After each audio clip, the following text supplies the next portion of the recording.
So the New Testament is all about material, fleshly bodies and how we're going to heal them, how we're going to feed them, how we're going to reconcile them, how we're going to befriend them. And if you think this is just me going on a tangent, think about how the Christian story ends in the Gospels. There's Easter, right? There's the crucifixion, in which we see how the powers of this world can be devoted to not just degradation and distortion, but finally death, violent death.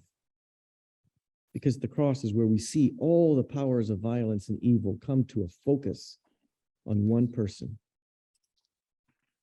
And what we discover in Jesus, in the resurrection of Jesus, is that the love of God triumphs over all of that violence, all of that degradation. And what's so important to understand is that if this Gnostic teaching where Jesus is the Savior of my soul were true, on Easter Sunday, we would go to the tomb and we would find the body of Jesus in there, because his soul would have gone off to be with God the Father. But that's not what happens. Okay?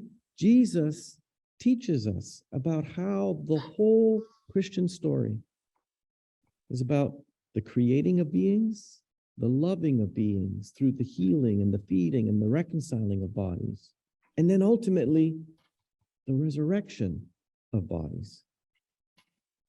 So throughout the whole Christian story, you don't find at all this idea that what Jesus cares about is your soul, as if the bodies of us don't matter, as if the neighborhoods in terms of which our bodies exist don't matter, as if the land doesn't matter. It's absolutely crucial to the life that Jesus wants for us, that we be healthy people living in healthy communities, in healthy neighborhoods, in healthy lands and waters and atmosphere.